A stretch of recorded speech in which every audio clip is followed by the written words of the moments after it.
bénisse richement.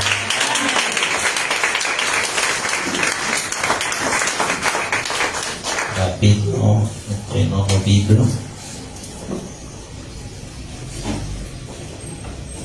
Nous allons lire Luc, chapitre 23. Versets 33 à 34. Luc 23, 33 à 34, je lis au nom de Jésus-Christ. Lorsqu'ils furent arrivés au lieu appelé Grane, ils le crucifièrent là, ainsi que les deux malfaiteurs, l'un à droite, l'autre à gauche. Amen. Jésus dit: Père, pardonne-leur, car ils ne savent ce qu'ils font. Amen. Ils se partagèrent ses vêtements en tirant au sort. Amen. Que le Seigneur de gloire ajoute la bénédiction à la lecture de sa parole. Amen. Prenez place.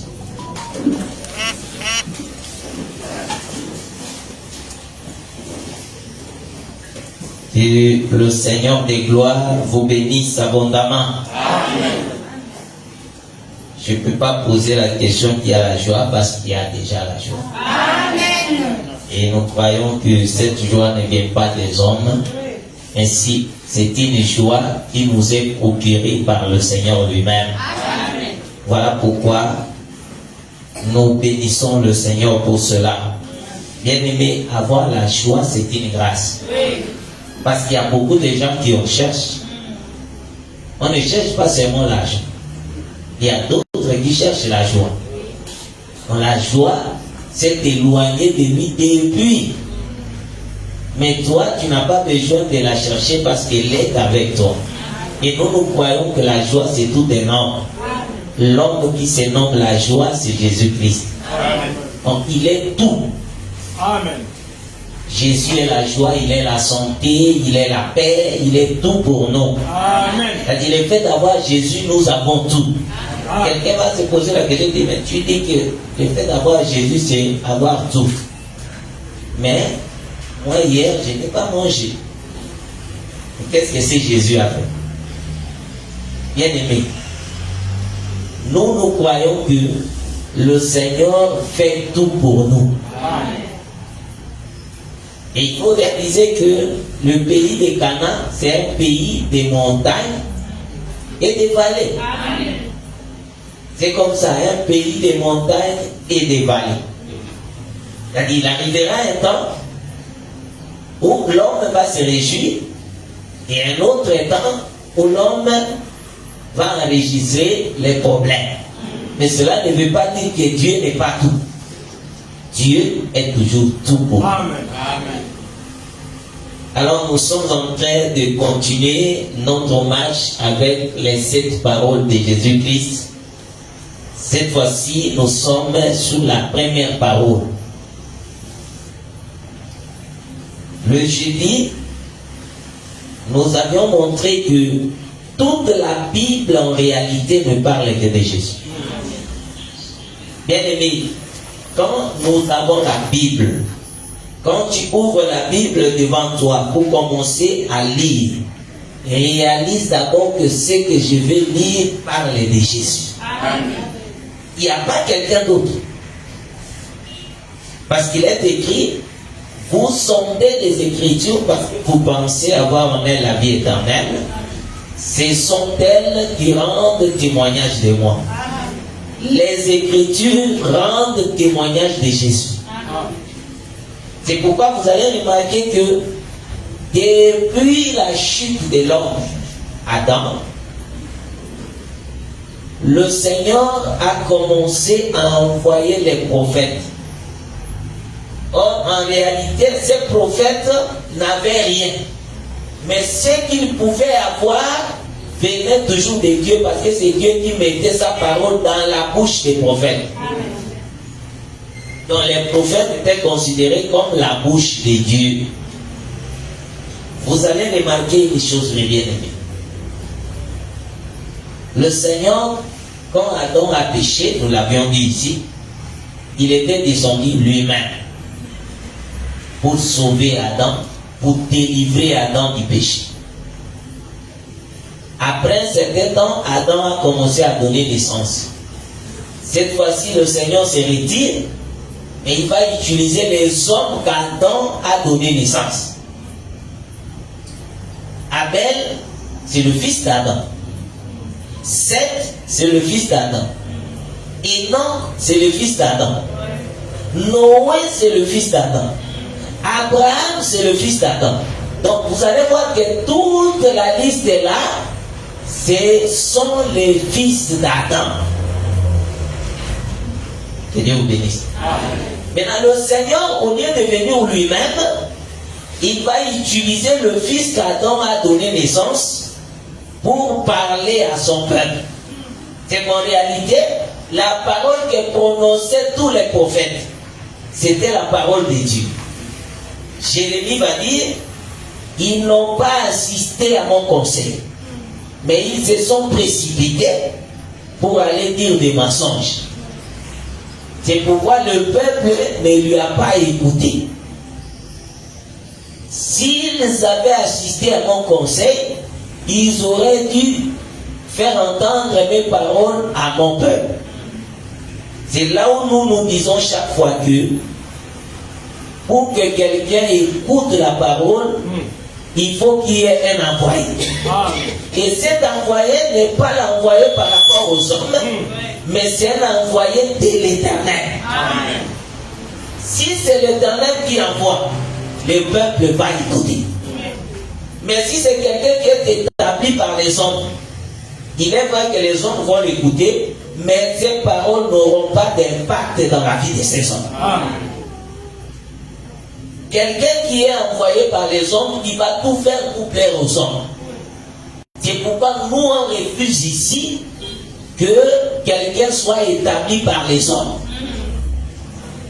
Il y a deux choses à retenir, mes bien-aimés, au début de notre prédication d'aujourd'hui. Nous avons le diaconat et nous avons le ministère de la parole. Ce sont deux choses différentes. Le diaconat, j'allais dire, n'est pas un ministère d'autorité. Suivez-moi très bien. Quand on dit diaconat, ce n'est pas un ministère d'autorité. Pourquoi je l'ai dit? Acte chapitre 6. Acte chapitre 6, à partir du verset 2e. Je lis au nom de Jésus-Christ. Les 12 convoquèrent la multitude des disciples et dirent: il n'est pas convenable que nous laissions la parole de Dieu pour servir aux tables. Est-ce que quelqu'un suit bien la lecture? Je répète. Les 12 convoquèrent la multitude des disciples et dirent: il n'est pas convenable que nous laissions la parole de Dieu pour servir aux tables. C'est pourquoi, frères, choisissez parmi vous 7 hommes de qui l'on rende un bon témoignage, qui soient pleins d'Esprit Saint et de sagesse, et que nous chargerons de cet emploi. Ici, le frère Pierre a présenté 2 ministères. Il a présenté le ministère des tables et le ministère de la parole. C'est ce qu'il a présenté. Il n'est pas convenable que nous laissions la parole pour servir aux tables. C'est-à-dire, les gens que le peuple va choisir, ce sont des gens qui vont servir aux tables. Est-ce que c'est clair? Donc ici, le diaconat n'est pas un ministère d'autorité. Le ministère d'autorité, c'est le ministère de la parole. Alors, le diacre n'est pas choisi par les ministères de la parole. Parce que ce n'est pas un ministère de l'autorité. Oui. Qui choisit les diacres? Ce sont des frères. Amen. C'est l'église qui choisit les diacres. Mm. Et cela ne veut pas dire que non, l'église, là, de 4 matins, elle se réveille et dit, bon, à partir d'aujourd'hui, comme on a dit que c'est l'église qui choisit les diacres, nous, l'église de Niali, nous avons choisi le frère Arnaud comme diacre. Mm. C'est pas comme ça. Ah. Pour que l'église puisse faire le choix, il faut d'abord que le mot, l'aval, vienne du ministère de la parole. Amen. C'est le ministère de la parole qui va dire à l'église, choisissez-nous. Maintenant, pour que l'église choisisse, il faut aussi que les gens se pointent. Amen. Car il est écrit dans 1 Timothée chapitre 3, si quelqu'un aspire à la charge. Il faut que quelqu'un aspire à cette charge. C'est là où il va se prononcer. Donc moi, j'aspire. Donc il postule. Amen. Dans l'église, on postule aussi. Amen. Amen. On postule, mes frères. Amen. C'est pas que non, bon, tu te réveilles le matin, tu fais comme ça, le frère Béni dit, bon, désormais, c'est Papa Michel qui est le diacre de l'église. Non. Il faut d'abord que Papa Michel puisse avoir cette charge à lui. S'il a la charge, il postule. Amen. Moi aussi, je suis candidat à l'élection des diacres. Amen. Il se présente. Oui. Il présente sa candidature. Maintenant, l'église va choisir. Mais comment l'église va choisir? Il faut qu'il y ait des critères. Amen. Amen. Tu peux avoir la charge en toi, mais si tu ne remplis pas les critères, on ne peut pas te choisir. Amen. Amen. Et dans les choses de Dieu, on ne négocie pas. Donc, non, bon, il y a 14 critères par exemple. Moi j'ai 13. Alors on négocie. Hein? Dans les choses de Dieu, il faut avoir 100%. Amen. Parce que le critère que tu manques là, c'est un défaut. Amen. Alors on ne peut pas choisir un animal avec défaut pour être sacrifié. Il faut que l'animal soit sans défaut. Amen. Donc, tu te présentes comme candidat. Et on présente maintenant les critères. Toi-même, tu regardes et dis, ça là, je n'ai pas rempli ça. Et comme tu n'as pas rempli, retire facilement et bonnement, calmement, ta candidature. Amen. Ne va même pas prier. Parce qu'il y a déjà comme ça, bien que j'ai manque un critère, je vais prier. Seigneur, soutiens-moi, aveugle les gens. La prière sera comme ça. Aveugle les frères, pour qu'ils ne tiennent pas compte des critères que je manque. Tu vas prier quoi? À part ça, quelle prière tu vas faire? Et bon, Seigneur, souviens-toi de moi. Quand tu dis Seigneur, souviens-toi de moi, il va te montrer les critères que tu manques. Ça veut dire qu'il s'est souvenu de toi. Voilà pourquoi je dis le diaconat où les diacres sont choisis par l'Église. Tandis que le ministère de la parole n'est pas choisi par les hommes. Ça, c'est Dieu lui-même qui choisit. C'est ça la différence.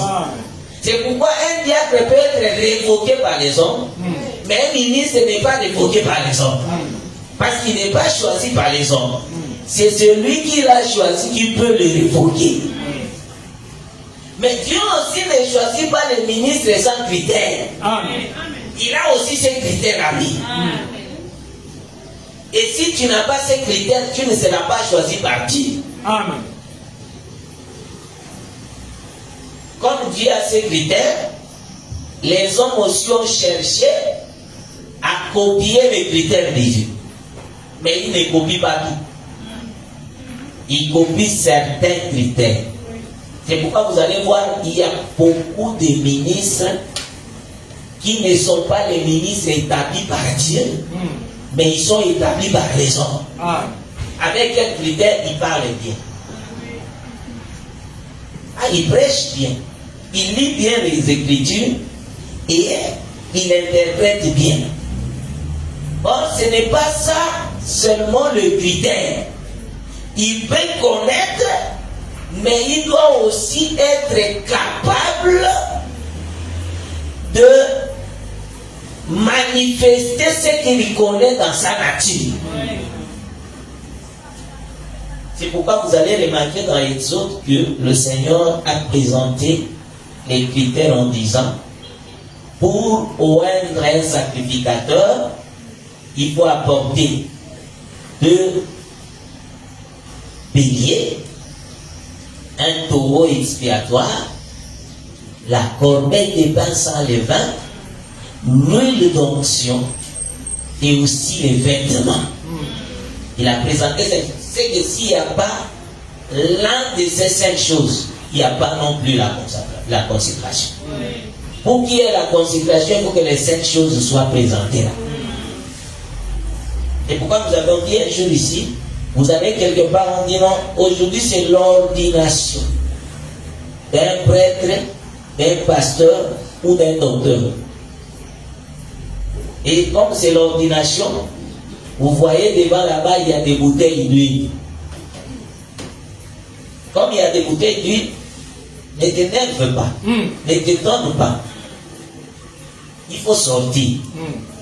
Regardez dehors s'il y a les 2 béliers. S'il y a les taureaux. S'il n'y a pas ça. En tout cas, il faut comprendre que non, ils n'ont pas respecté la Bible dans sa totalité. Parce que nous avons vu c'est bon lui. Et il n'y a pas le bélier. Il n'y a pas le taureau. Demande où est la corbeille de pain sans levain. Voilà. S'il n'y a pas la corbeille de pain sans levain, ça veut dire que ce n'est pas l'ordination. Parce qu'il faut que les 5 choses soient là. C'est pourquoi, si hier nous avions connu Jésus selon la chair, aujourd'hui nous ne le connaissons pas selon la chair. Ce qui était hier charnel, aujourd'hui c'est spirituel. Aujourd'hui nous vivons le temps du Saint-Esprit. Ce n'est plus le temps des choses physiques. C'est pourquoi il faut réaliser que tout ce qui est écrit depuis Genèse jusqu'aux Actes des Apôtres chapitre 1er. Parce que là, le Saint-Esprit n'est pas encore venu. Tout ça là, c'est l'ancienne alliance. Amen. Et ça explique l'ombre des choses à venir.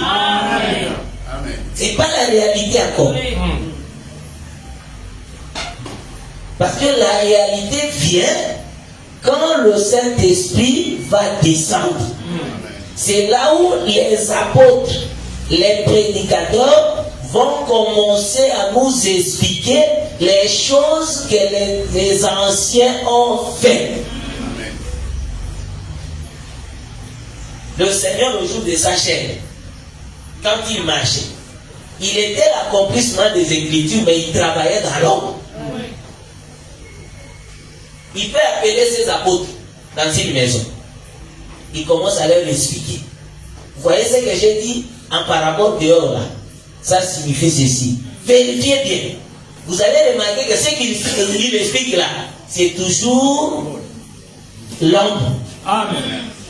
Donc il explique l'ombre dans l'ombre, mais ce n'est pas la réalité. Amen. Amen. Je prends un exemple.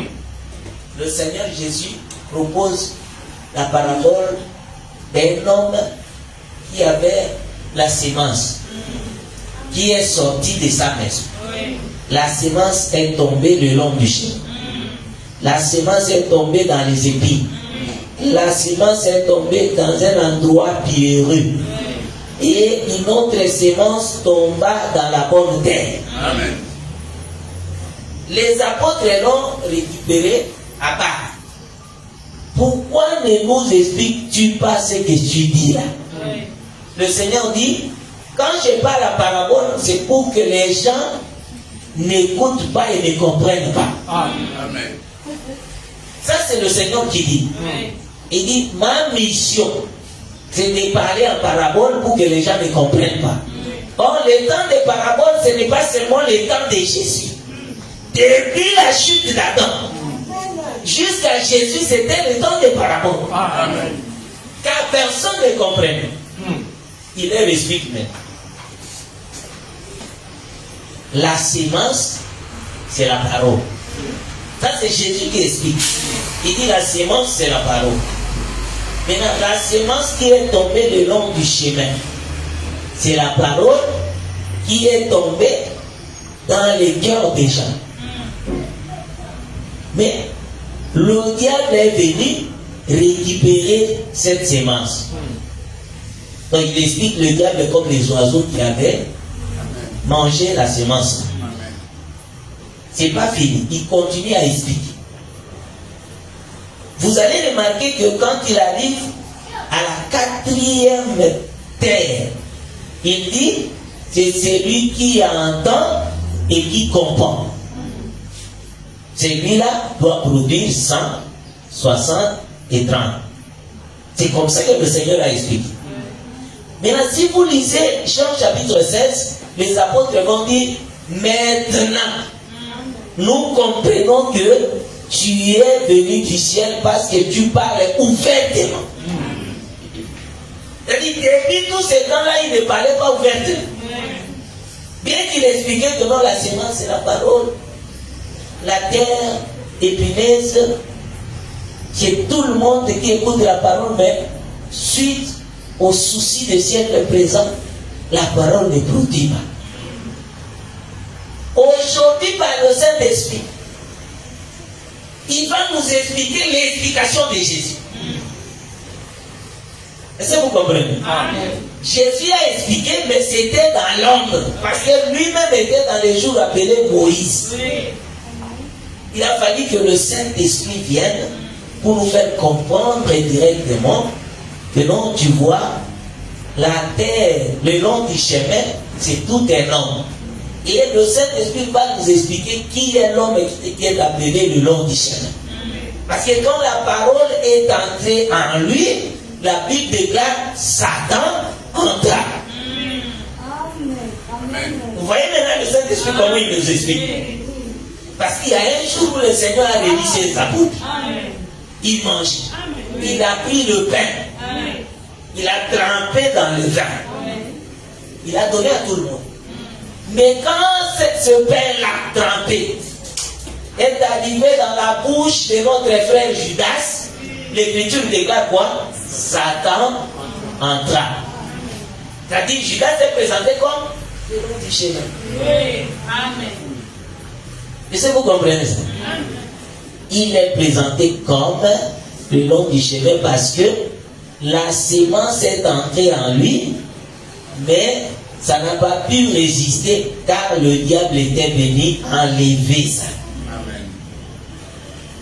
Donc, je voulais simplement dire que tout ce que Dieu a commencé à faire depuis Adam, après sa chute, jusqu'à la montée de Jésus-Christ à la croix, c'était l'ombre des choses à venir. Amen. Parce que la montée de Jésus-Christ à la croix met fin à tout ce qui était comme ombre et ça introduit la réalité. Amen. Et la réalité sera vue le jour où nous verrons le Saint-Esprit descendre sur les gens. Alors, l'homme a péché. Et quand l'homme a péché, il est séparé de Dieu. Bien aimé, je veux que nous puissions bien comprendre parce que la première parole de Jésus est Père, pardonne-leur, car ils ne savent pas ce qu'ils font. C'était ça la première parole de Jésus-Christ à la croix. Il a dit, Père, pardonne-leur. Car ils ne savent ce qu'ils font. Maintenant, posons-nous la question. Quand Jésus disait, pardonne-leur, il parlait aux gens qui étaient là, ou il parlait à qui? Parce que ceux qui avaient crucifié Jésus croyaient rendre un bon culte à Dieu. Que Dieu vous bénisse. C'est le souverain sacrificateur, le principal sacrificateur, Caïphe. Il disait, il est de notre avantage qu'un homme meure pour l'intérêt de la nation. Pas seulement il faut qu'un homme meure. Et si nous cherchons encore les écritures qui devaient s'accomplir dans la mort de Jésus, vous allez voir que le jour où Adam a péché, comme c'était le matin, le soir le Seigneur est descendu. Il est venu tuer un animal. L'animal devait mourir pour qu'Adam puisse avoir les âmes. C'est ça, non? Parce que si l'animal n'était pas mort, Adam resterait nu. Alors il a fallu que l'animal meure pour que les habits de l'animal servent de couverture pour Adam. Donc la mort de l'animal était avantageuse pour Adam. Un animal innocent. N'est-ce pas ça? L'animal était innocent. Alors le Seigneur a tué l'animal. Ça veut dire que dans les habitudes de Dieu, pour le salut, ou pour la délivrance, la rédemption de l'humanité, il faut que quelqu'un meure. Maintenant, Caïphe vient répéter ça, il dit, il est de notre avantage qu'un homme meure pour l'intérêt de la nation. Amen. Ça veut dire que la thèse selon laquelle les gens disent, quand Jésus a dit, pardonne-leur quand ils ne savent pas ce qu'ils font, il s'adressait aux Juifs, nous disons par rapport à la lumière des Écritures que ce n'est pas ça. Parce que eux, ils savaient. Un autre élément qui prouve que non, ils savaient ce qu'ils faisaient. On tua Jésus, notre frère Jean, lorsqu'il a vu Jésus, qu'est-ce qu'il avait dit? Voici l'agneau de Dieu qui ôte les péchés du monde. Amen. Les Juifs savaient que pour que l'agneau ôte les péchés du monde, il faut que cet agneau soit tué. Amen. Si l'agneau n'est pas tué, c'est-à-dire le péché ne sera pas ôté. Donc le fait de montrer aux gens, voici l'agneau de Dieu qui ôte le péché du monde, il avait dit, vous voyez autrefois, les agneaux que vous tuez, ce n'étaient pas les agneaux qui devaient ôter le péché, mais voilà l'agneau véritable que vous devez tuer pour que vos péchés soient ôtés. Amen. C'est pourquoi quelque part l'apôtre Paul va prêcher dans Hébreux. Il dit, les sangs d'animaux ne pouvaient pas ôter le péché. Amen. Mais qu'est-ce qui pouvait ôter le péché? C'est le sang de Christ. Amen. Mais le sang d'animaux couvrait le péché. Parce qu'il y avait le souvenir chaque année. Donc si cette année on a tué un animal, l'année prochaine on tuera encore un autre animal. Mais le Seigneur est venu comme l'agneau véritable qui devait être tué pour que le péché soit ôté une bonne fois pour toutes. Alors Jean a montré, il dit, voici l'agneau de Dieu qui ôte le péché du monde. À partir de ce jour-là, les gens cherchaient des voies et moyens pour que cet agneau soit tué. C'est pourquoi vous allez remarquer plus tard qu'on a amené Jésus devant Pilate. Pilate, qu'est-ce qu'il a fait? Il a fait entrer d'abord dans une cellule, là où était Barabbas. Et en les faisant sortir, il pose la question d'après la pensée de Pilate. C'était que non, tout le monde connaît Barabbas, c'est un voleur, c'est un brigand. Il nous fait ça dur ici. Maintenant, en présentant Jésus et Barnabas, les gens vont forcément choisir Jésus parce qu'il est sans défaut. Alors il va permettre que Barabbas soit tué pour que le mal soit éloigné de nous. C'était ça la pensée de Pilate. Mais quand il a présenté ces deux-là, la Bible déclare que les Juifs ont choisi Jésus. Ils ont dit, nous connaissons Barabbas. C'est un voleur, c'est un brigand. Relâchez-le. Mais tuez Jésus. Tout ça là était parce que Jean-Baptiste leur avait montré que Jésus est l'agneau de Dieu qui ôte le péché du monde. Alors quand l'homme pêche, il se sépare de Dieu. C'est fini. Il y a une grande distance entre l'homme pécheur et Dieu, parce que le péché éloigne l'homme de Dieu. Amen. Comme l'homme s'est éloigné de Dieu à cause du péché, ce n'est pas à l'homme de chercher Dieu. Parce qu'il n'a plus cette capacité-là d'aller chercher Dieu. Il est vide, il n'a rien en lui. Il faut que le Seigneur lui-même fasse ce travail d'aller chercher l'homme qui a péché. Et pour chercher l'homme, Dieu a commencé d'abord par tuer Abel.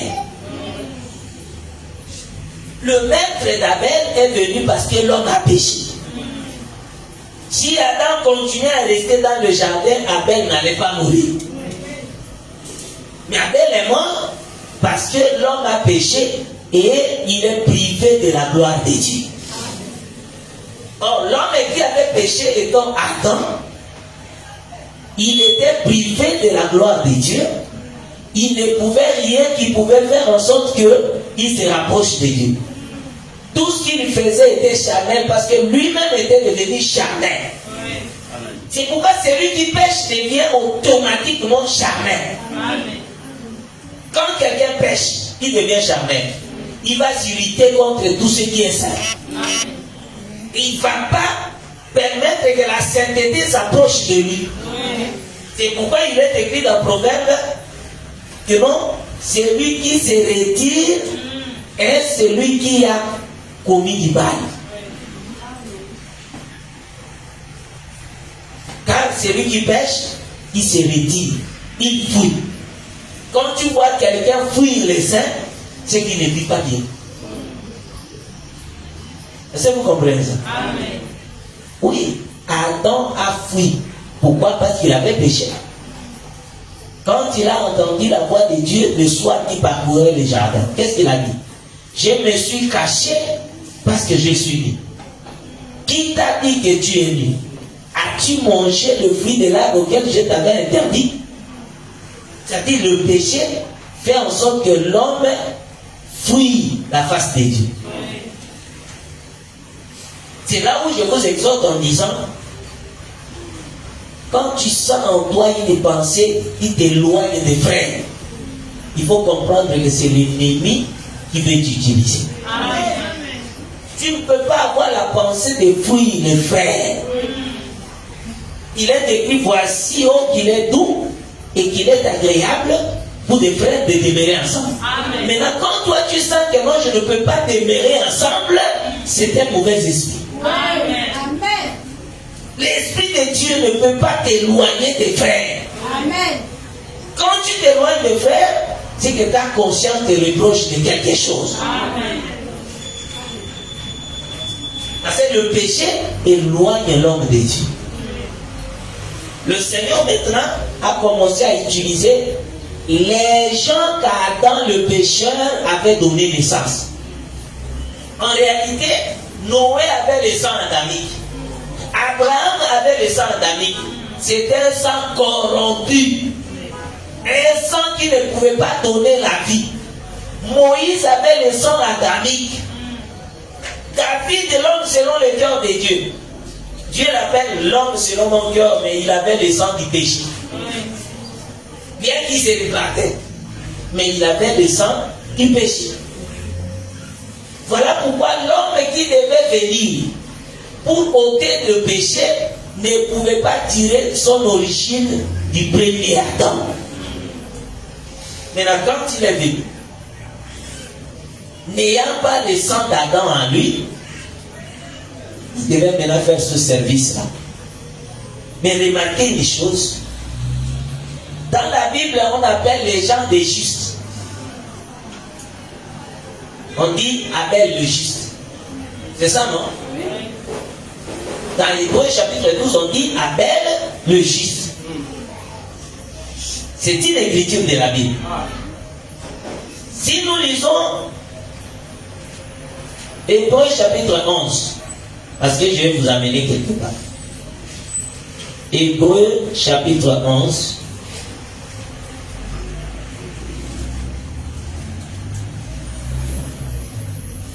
Il faut réaliser dans la vie que la circoncision fait mal. N'est-ce pas? La circoncision fait mal à l'enfant. Mais c'est pour son bien. Pour dire que quand la parole fait mal, c'est pour ton bien. Il ne faut pas aimer les églises qui encouragent les gens à faire du mal. Aime plutôt l'église qui condamne le mal parce que c'est pour notre délivrance. Amen. Hébreux chapitre 11. Vous allez lire tout le chapitre. Mais moi, je vais prendre quelques éléments. Or, la foi est une ferme assurance des choses qu'on espère, une démonstration de celles qu'on ne voit pas. Amen. Pour l'avoir possédée, les anciens ont obtenu un témoignage favorable. C'est par la foi que nous reconnaissons que le monde a été formé par la parole de Dieu, en sorte que ce qu'on voit n'a pas été fait des choses visibles. Amen. Maintenant, le verset 4. C'est par la foi qu'Abel offrit à Dieu un sacrifice excellent que celui de Caïn. C'est par elle qu'il fut déclaré juste devant Dieu approuvant ses offrandes, et c'est par elle qu'il parle encore ouvertement. Amen. Je vais juste au verset 33. Commençons au verset 32. Et que dirais-je encore? Car le temps me manquerait pour parler de Gédéon, de Barak, de Samson, de Jephthé, de David, de Samuel et des prophètes, qui par la foi, vainqueurs des royaumes, exercèrent la justice, obtinrent des promesses, fermèrent la gueule des lions, éteignirent la puissance du feu, échappèrent aux tranchants de l'épée, guérirent de leur maladie, furent vaillants à la guerre, mirent en fuite des armées étrangères. Amen.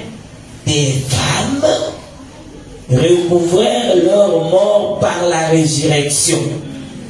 D'autres furent livrés au tourment et n'acceptèrent point de délivrance afin d'obtenir une meilleure résurrection. D'autres subirent des moqueries et des fouets, les chaînes et la prison. Ils furent lapidés, sciés, torturés. Ils moururent tués par l'épée. Ils allèrent ça et là, vêtus des peaux des brebis et des peaux des chèvres, dénués de tout, persécutés, maltraités, eux dont le monde n'était pas dit, errant dans les déserts et les montagnes, dans les cavernes et les antres de la terre. Amen. Tout cela, à la foi desquels il a été rendu témoignage. Ils n'ont pas obtenu ce qui leur était pour. Dieu ayant en vue quelque chose de meilleur pour nous, afin qu'ils ne parviennent pas sans nous à la perfection. Amen. C'est-à-dire que tout ce dont le Seigneur a parlé ici, il ne pouvait pas parvenir à la perfection sans nous. Amen. Est-ce que vous comprenez ça? Amen. Ça veut dire qu'ils étaient des justes. Car il est écrit dans Romains Mon juste vivra par la foi. Donc celui qui a la foi, il est juste, non? C'est Abel à la foi. Noé à la foi. David à la foi. Tous les prophètes avaient la foi. Ils étaient des justes. N'est-ce pas? Ça c'est ce que Dieu a déclaré. Mon juste vivra par la foi. Maintenant, selon la liste établie ici, nous comprenons que tous ces gens-là avaient la foi. Ils étaient des justes. N'est-ce pas? Ils étaient des justes. Mais les justes qui sont sortis de qui? D'Adam. Suivez très bien ici, vous allez comprendre quelque chose. Dieu les a appelés dans les Écritures les justes. Mais ils sont sortis d'Adam. Qui est Adam? Le premier pécheur. Adam était pécheur. Il a donné naissance à tous ces gens que nous venons de lire ici, qui avaient aussi les sangs adamiques. Mais le Seigneur les appelle les justes. Mais Seigneur, pourquoi nous appuyer comme ça? Tu dis que tous ceux qui sont nés d'Adam, ils sont dans les péchés. Quand quelqu'un est dans les péchés, c'est qu'il n'a pas la foi. Mais le Seigneur dans Hébreu, il dit que ces gens-là avaient la foi. C'est qu'ils étaient des justes. Bon, vérifions si la justice là, si en réalité, c'était la justice véritable. Et comme c'est écrit, nous allons dire que c'était la justice véritable. Parce que si la justice n'est pas véritable, le Seigneur ne va pas écrire ça. Et là, je vais lire une écriture qui va peut-être nous bouleverser. Romains chapitre 3. À partir de verset 9. J'ai lu au nom de Jésus-Christ. Quoi donc? Sommes-nous plus excellents? Nullement. Car nous avons déjà prouvé que tous, juifs et grecs, sont sous l'empire du péché. Amen. Vous comprenez l'écriture, non? Amen. Nous avons déjà prouvé que tous, juifs et grecs, sont sous l'empire du péché. Amen. Selon qu'il est écrit, il n'y a point de juste. Pas même un seul. Amen. Hébreu nous présente que non, ces gens-là, la liste est là. Ce sont des justes. Mais ici, le frère Paul prêche en disant, il n'y a point de juste. Pas même un seul. Enoch marchant avec Dieu. Oui, il fit en lui. C'est injuste, non? Oui. Élie vit enlevé. C'est injuste. David, tous ces gens-là sont des justes d'après Hébreu. Mais avant de continuer, je vais ouvrir une parenthèse. Il faut faire attention aux prédicateurs prétentieux. Parce que des prédicateurs prétentieux, j'ai entendu de mes propres oreilles, vos oreilles, un prédicateur qui disait: l'apôtre Paul a dit, le temps me manquerait de parler de Gédéon, de David et des autres. L'apôtre Paul avait manqué le temps. Ce qu'il avait manqué là, nous allons expliquer parce que les apôtres étaient incapables. C'est nous qui sommes capables aujourd'hui. Bien aimé, lisez bien. Vérifiez la lecture que nous venons de faire. L'apôtre a dit, le temps me manquerait de parler de Gédéon, de parler de David. Mais si vous continuez la lecture, vous allez comprendre qu'il a parlé de ces gens. Continuez la lecture, vous allez voir. Que non, il y a eu des prophètes qui étaient vainqueurs des nations. Qui a vaincu les nations? N'est-ce pas David? Lorsqu'il sortait, il retournait toujours avec la victoire. Mais il a dit le temps, c'était un langage de la simplicité, de l'humilité. Pas même un seul. Il continue. Parce que nous croyons qu'il y avait des intelligents. Par exemple, de Salomon là. Salomon était intelligent. Hein? Oui. Mais écoutez la Bible. Selon qu'il est écrit, Il n'y a point de juste, pas même un seul. Nul n'est intelligent. Nul ne cherche Dieu. Oh. Abraham a construit 4 hôtels pour chercher Dieu. Mais ici, la Bible dit, nul ne cherche Dieu. Tous sont égarés. Tous sont pervertis. Comment peut-on comprendre cela? Abraham chercha Dieu. David chercha Dieu. Mais la Bible déclare ici, nul ne cherche Dieu. Vous voyez comment la Bible devient compliquée, non? Oui. C'est très compliqué. Il faut que le Saint-Esprit nous explique. Amen. Maintenant, écoutez l'explication du Saint-Esprit. Amen. Le langage des signes. Amen. Est-ce que quelqu'un a compris le langage des signes ici? C'est-à-dire, quand nous voyons Abraham construire l'autel, c'était un signe. Parce que lui-même étant en Adam le premier, il ne pouvait pas chercher Dieu parce qu'il était corrompu. Mais ce qu'il faisait, c'était un signe témoignant qu'il arrivera un temps où les gens vont chercher Dieu par le Saint-Esprit. C'est-à-dire que tous ces gens-là étaient considérés comme le matériel didactique pour enseigner. Parce qu'il y a un Adam physique qui a existé. Il y a un Abraham physique qui a existé sur la terre. Amen. Maintenant, tout ce qu'Abraham faisait, il ne le faisait pas par rapport à lui-même, mais il le faisait comme étant un signe pour témoigner qu'il y aura quelqu'un qui viendra, qui va accomplir tout ce que je suis en train de faire. Amen. Il n'y avait pas un juste sur la terre. Maintenant, si la Bible déclare qu'il n'y avait pas un juste sur la terre, pas même un seul, ça veut dire que et Abel, et Noé, et Enoch, tous ces gens-là n'étaient pas des justes. Qu'est-ce qui fait qu'ils ne soient pas des justes? À cause du sang d'Adam, le sang du péché. C'est pourquoi vous allez voir qu'Abraham n'a sauvé personne. Moïse n'a sauvé personne. Parce que lui-même, il était aussi dans le péché. Alors, quand quelqu'un est dans le péché, il ne peut pas sauver un autre. C'est pourquoi dans l'église du Seigneur, je vous exhorte, pour être capable de sauver, il faut que tu sois aussi sauvé. Amen.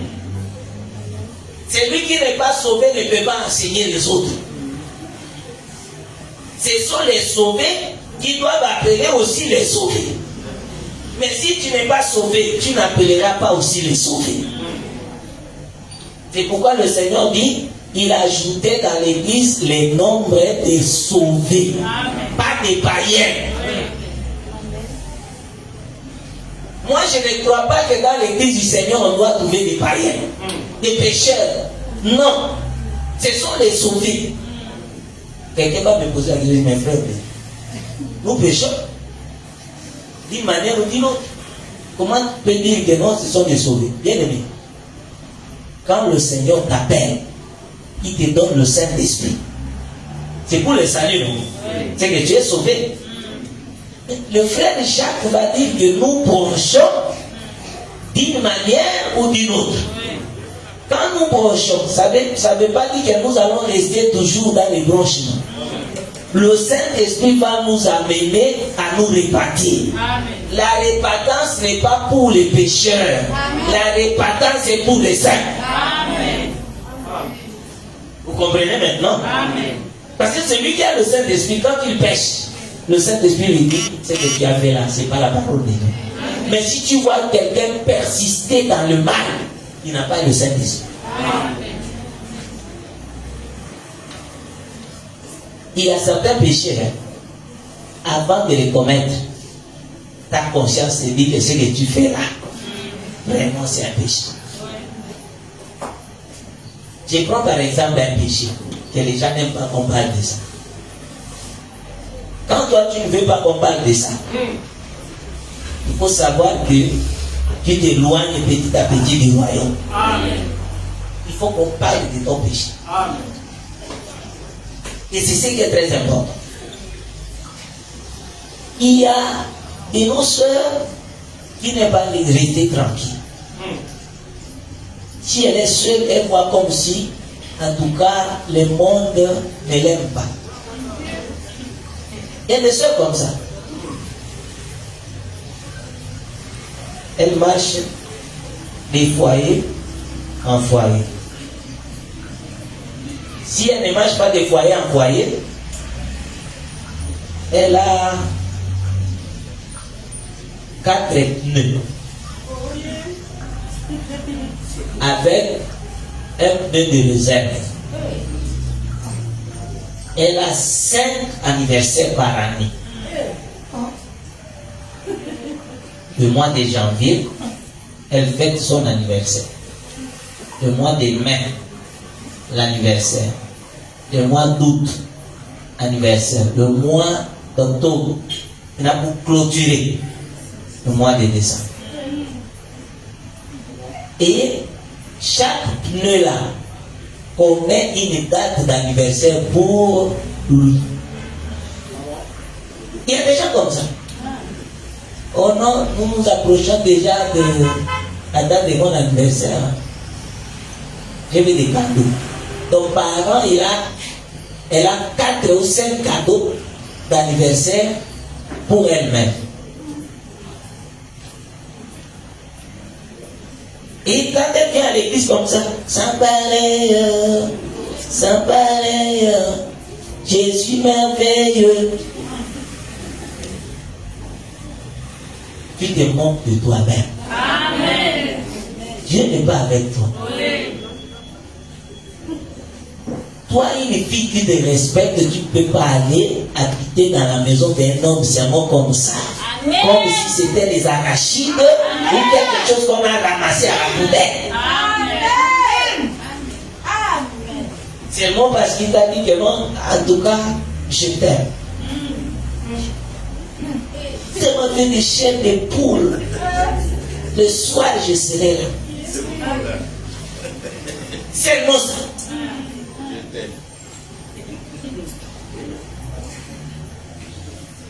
Bien aimé, tu dois te conserver.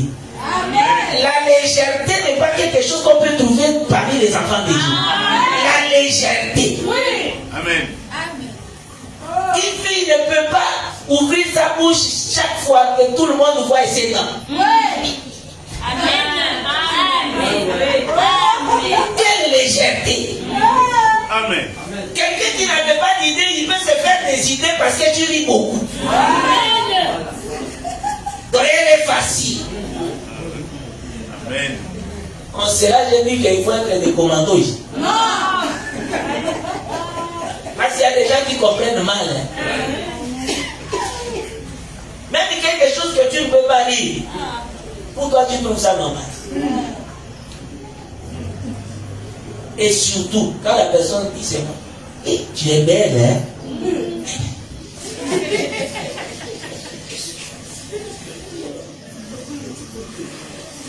Est-ce que si tu dis c'est moi, merci, ça veut dire, est-ce que c'est toi?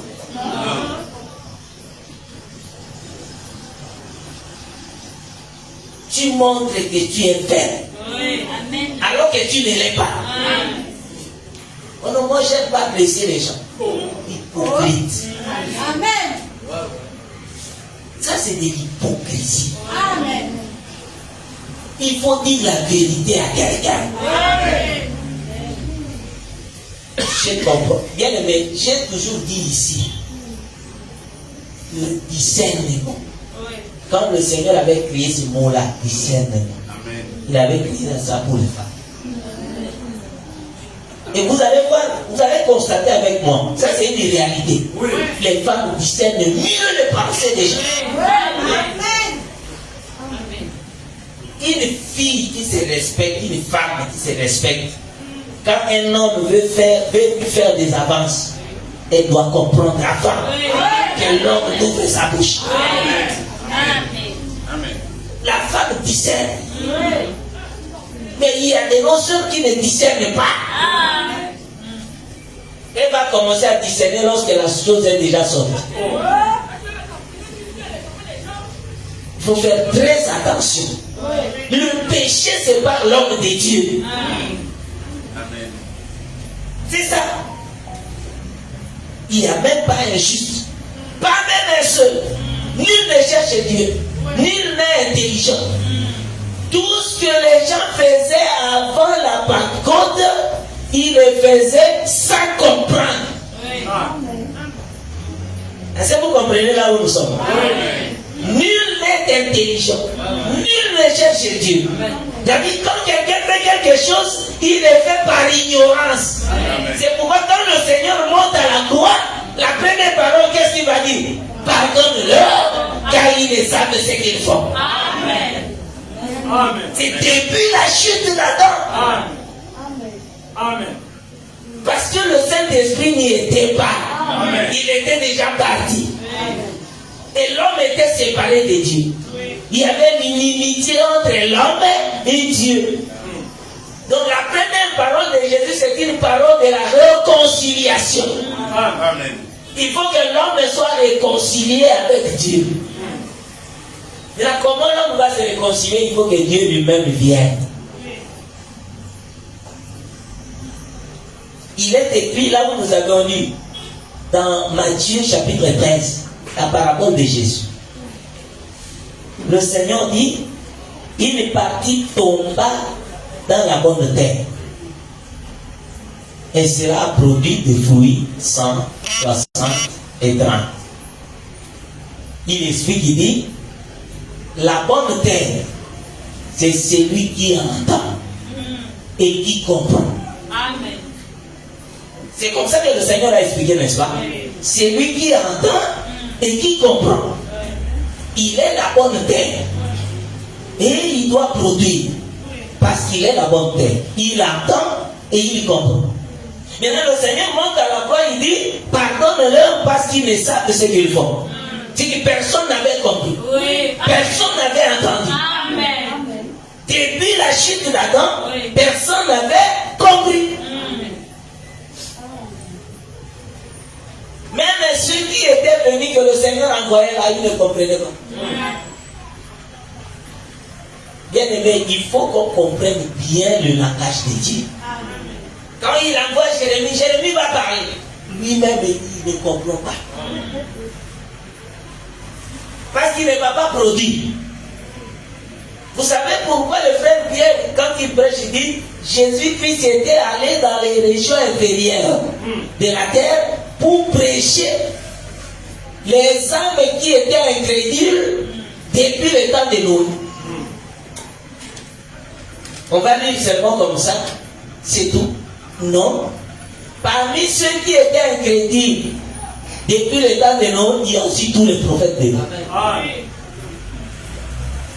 Parce que le Hébreu dit qu'il ne pouvait pas parvenir à la perfection sans nous. Amen. Mais il faut que le Seigneur aille là-bas. Oui. Pour les prêcher afin que ensemble nous puissions constituer une seule chose. Donc les prophètes là, de l'ancienne alliance, tous ces gens-là, appelés juste dans l'hébreu là, le Seigneur, quand il est descendu dans les régions inférieures, il était allé aussi les prêcher. Quelqu'un dit, mais comment ça? Alors qu'ils avaient la foi. La Bible déclare que non, ils ont fait de ce salut. 1 Pierre chapitre 1er. On avait dit ça. Ils ont fait de ce salut l'objet de leur recherche. Mais ce sont les prophètes, non? Moi, je vais lire parce que je ne veux pas de problème. 1 Pierre 1, à partir du verset 10. J'ai lu au nom de Jésus-Christ.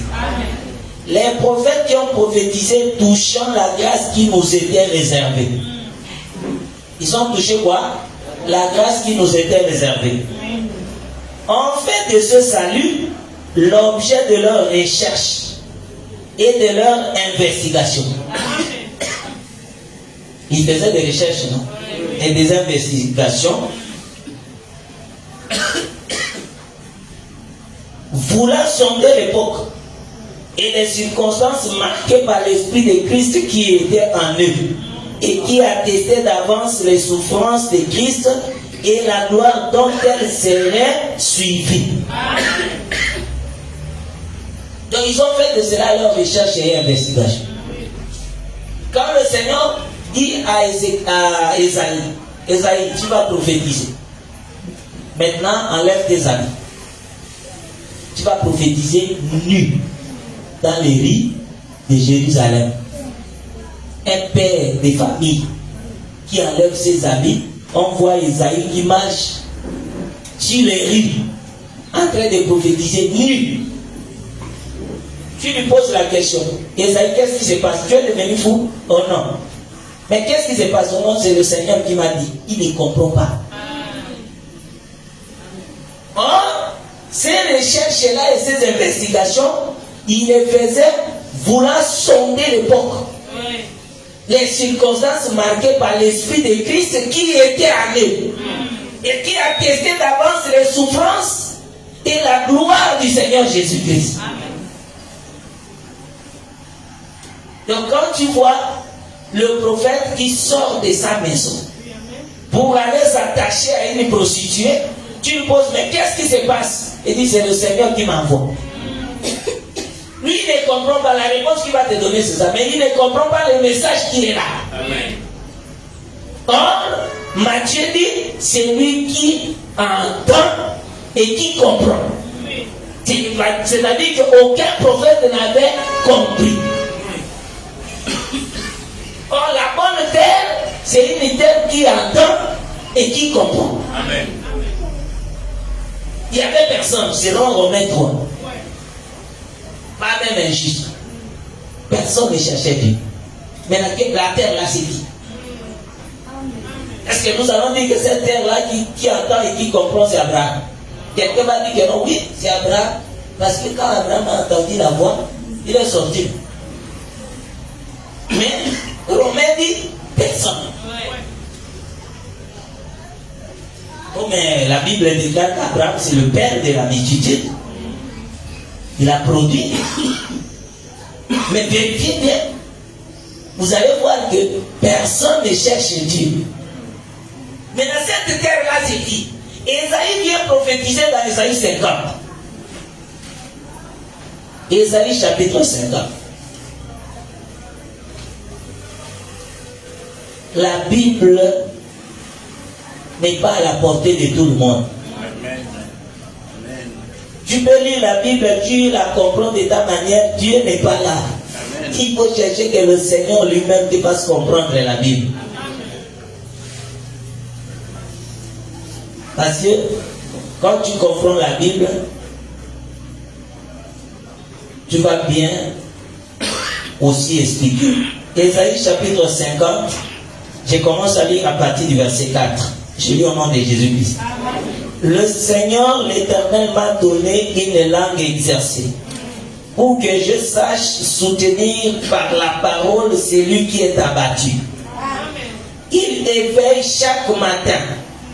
Il éveille mon oreille pour que j'écoute comme écoute des disciples. Amen. Le Seigneur l'Éternel m'a ouvert l'oreille et je n'ai point résisté. Je ne me suis point retiré en arrière. Amen. Ça c'est Esaïe qui prophétise. Vous allez voir que dans cette prophétie d'Esaïe, il dit, le Seigneur l'Éternel m'a donné une langue exercée pour que je sache soutenir par la parole celui qui est abattu. Est-ce qu'Esaïe a soutenu qui? Mais il a prophétisé. Or, Esaïe ne parlait pas de lui-même. Il parlait de quelqu'un qui devait avoir l'oreille exercée. De quelqu'un qui devait écouter comme écoute des disciples. Écouter ici, c'est dans le sens d'obéir à 100%. Amen. Amen.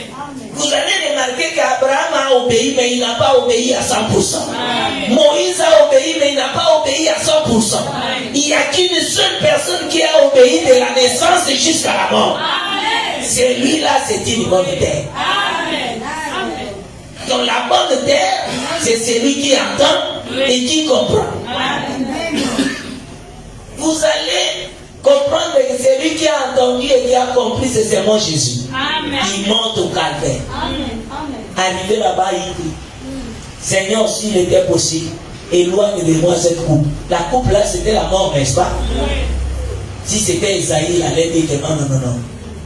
Moi, j'ai ma famille. Même si c'était toi, tu allais dire que non, Seigneur. 2024, je n'ai que 30 ans. Je n'ai que 22 ans. Je n'ai que 18 ans. J'ai 16 ans, je n'ai pas encore décroché mon bac. Alors que dans notre école, tous ceux qui décrochent leur bac là, on les envoie en Russie pour continuer. Mais moi, mourir aujourd'hui là, je n'ai encore rien fait. Non, Seigneur, pas moi. Tu vas refuser. Mais cet homme-là a dit, mais voici, car je viens. Dans le rouleau du livre, il est question de moi. Amen. Amen.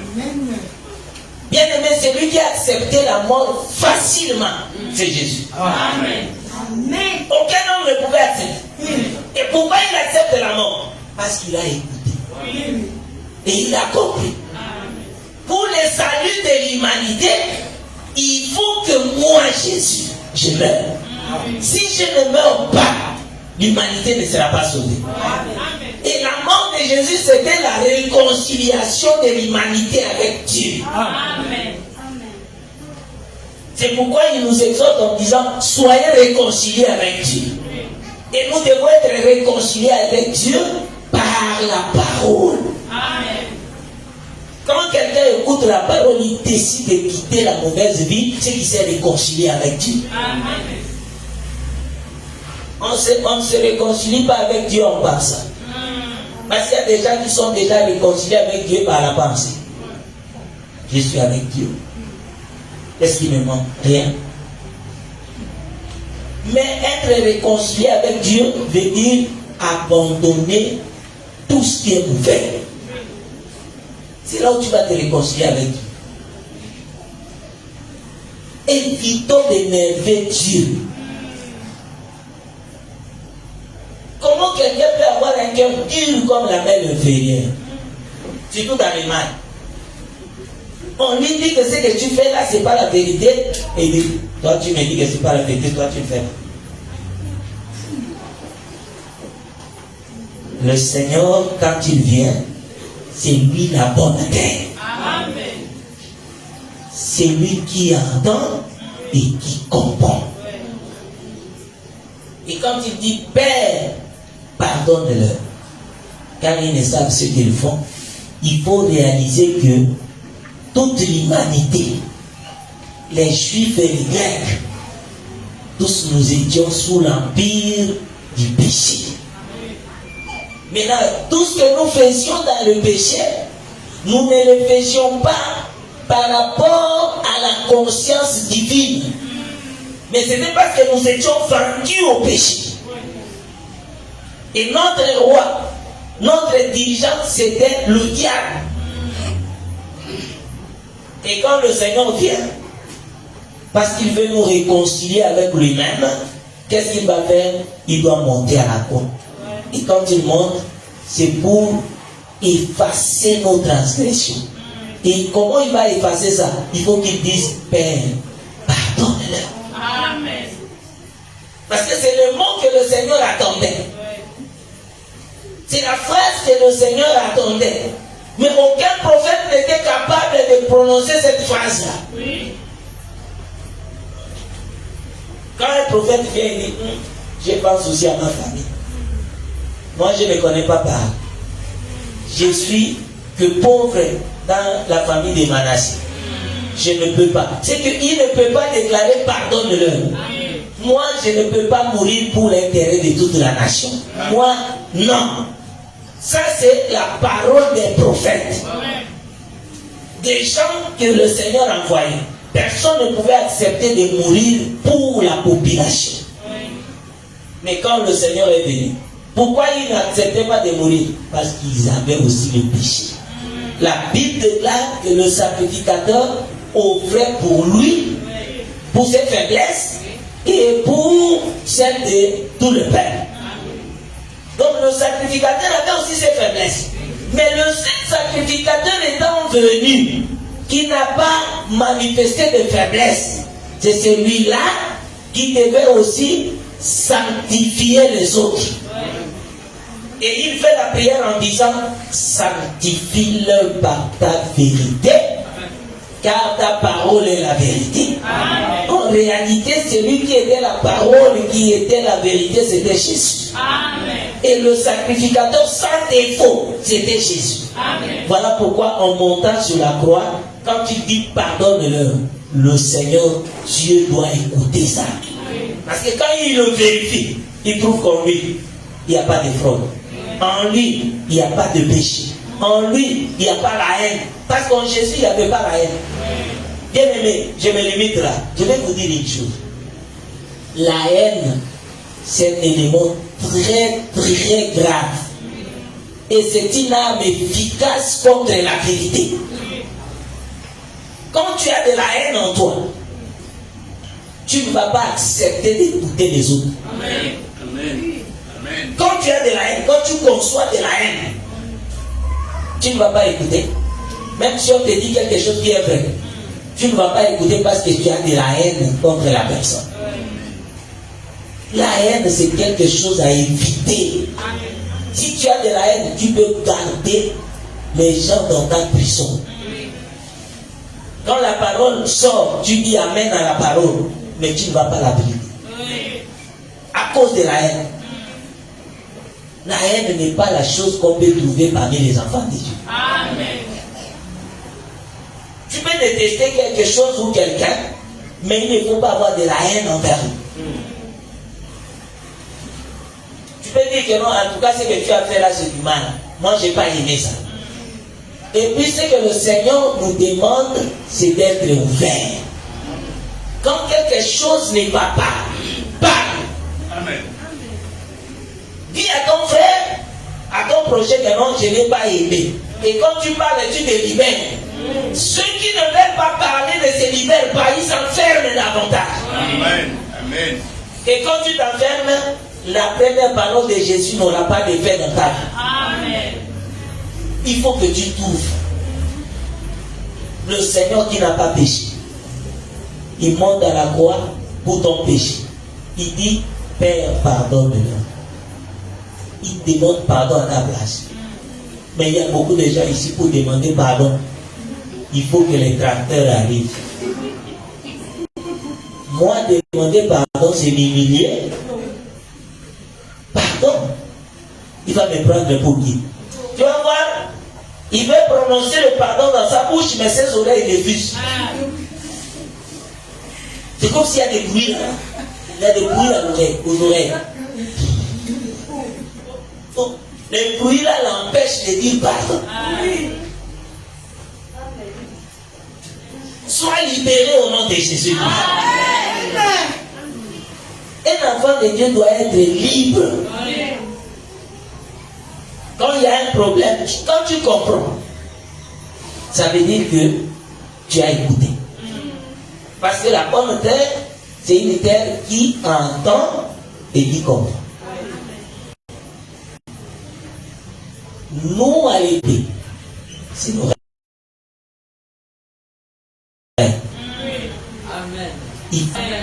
Et c'est un élément clé pour notre salut. Amen. Notre salut est lié à l'oreille. Ce n'est pas à la vue. Bien, mais si le salut était lié à la vue, toi et moi, on n'allait pas se réunir ici. Tu vas te réunir pour regarder qui? Quelqu'un qui est comme ça comme moi. Parce que quand tu vas comparer, non, là il n'a pas l'onction. L'onction est égale à avoir les gros vents. Avoir des gros véhicules, des voitures là, que non. Quand tu regardes, tu vois que non, il y a l'onction là. Notre salut n'est pas lié à ça. Notre salut est lié à l'oreille. Écoutez ce que le Saint-Esprit dit aux églises. C'est ce qui fait notre salut. Développe l'écoute. Et quand tu écoutes que ce que tu fais là n'est pas bon, ne cherche pas à te justifier. Oh non, J'avais fait ça parce que, non, comprends que c'est pas bon. Et laisse. Amen. Et quand tu laisses, le Seigneur va t'acclamer. Il sera avec toi. Parce que tu as fait ce qu'il t'a demandé. Ne cherche pas à avoir toujours raison. Tout celui qui cherche à avoir raison va finir dans un trou. J'ai raison. J'ai raison. C'est elle qui n'a pas raison. C'est lui qui a tort. Bien aimé, ne cherche pas la raison. Sois humble. Amen. Une fois que tu es humble, le Seigneur te donnera la raison. Amen. Tu n'as pas besoin des gens derrière toi. Bien aimé, dans un procès, si on cherche des témoins, c'est parce qu'on a besoin de la raison. N'est-ce pas? Oui. Dans le monde, c'est comme ça. Je vais engager un avocat. Et j'ai des témoins parce que tu as besoin de la raison. Mais dans les choses de Dieu, on n'a pas besoin d'un avocat. On n'a pas besoin de témoins. Je vais regarder le témoin fidèle, c'est l'Écriture. Quand l'Écriture me dit que ce que tu as fait là, c'est du mal, je ne veux pas résister. Il faut que tu t'humilies. Je dis que non, la parole de Dieu doit être au-dessus. Ce qui tue beaucoup déjà, ce sont les échos. Moi, on me connaît déjà que je suis terre. Aller encore faire ça, ça veut dire que je ne serai plus moi. Ayez en vous les sentiments qui étaient en Jésus. Amen. Lesquels existent en forme de Dieu. Mais il n'a pas regardé comme il peut arracher d'être égal avec Dieu. Il s'est humilié. Amen. Si Jésus n'était pas humilié, ne s'était pas humilié, tu n'allais pas connaître que non, la première parole, c'est pardonne-leur. Il faut aussi demander pardon pour les autres. Parce qu'il y a des gens ici qui sont des gourmands. Quand on dit nous allons prier pour les autres, ils disent moi mes problèmes sont encore là. Et prier pour les autres, qui va prier pour moi? Mais écoute, quand on dit prions pour les autres, toi tu pries pour les autres, l'autre aussi prie pour les autres. Mais c'est comme si nous sommes en train de prier pour nous-mêmes. Prenons par exemple, moi j'ai prié pour Papa Yves. Papa Yves ne va pas prier pour lui-même. S'il ne prie pas pour moi, parce que moi je ne prie pas pour lui, il va peut-être prier pour le frère Toussaint. Et le frère Toussaint, il va prier pour moi. Vous voyez, on fait seulement un cercle. Nous allons prier pour les autres. Ne pense pas que non, on a dit que non, ce qui veut dire que nous, on ne va pas s'occuper de nos problèmes. Le fait de prier pour les autres, c'est que tu pries aussi pour toi. Amen. Parce que les autres prient pour toi, toi tu pries pour les autres. Amen. Il n'y a pas de grand amour que de donner sa vie pour les autres. Amen. C'est très important. Donc, la première parole de Jésus-Christ, Père, pardonne-leur, car ils ne savent pas ce qu'ils font. Pourquoi il devait dire ça? C'est pour réconcilier Adam, qui était éloigné de Dieu à cause du péché. Maintenant, il faut que le Seigneur pardonne le péché afin que l'homme puisse avoir une relation étroite avec le Seigneur, une relation qui ne le permettra plus d'aller loin du Seigneur. Voilà la raison qui a poussé Jésus à dire pardonne-leur, car ils ne savent ce qu'ils font. Tout le monde était vendu au péché. Et tout ce que nous faisions, c'était par rapport à la loi du péché. Et si le Seigneur comptait nos transgressions, personne n'allait les connaître. Le Seigneur a effacé ça. Et laisse-moi vous dire que ce qui efface nos transgressions, c'est l'onction. Le mardi, on va rentrer là. C'est l'onction qui efface les transgressions. L'onction qui libère les gens. Et quand le Seigneur est venu sur la terre, il était venu comme l'onction pour que toi tu sois libéré. L'onction paye la dette. Le mardi, on va parler de ça et ça va nous permettre à prier demandant cette onction pour que nous soyons libérés. Que le Seigneur de gloire vous bénisse richement.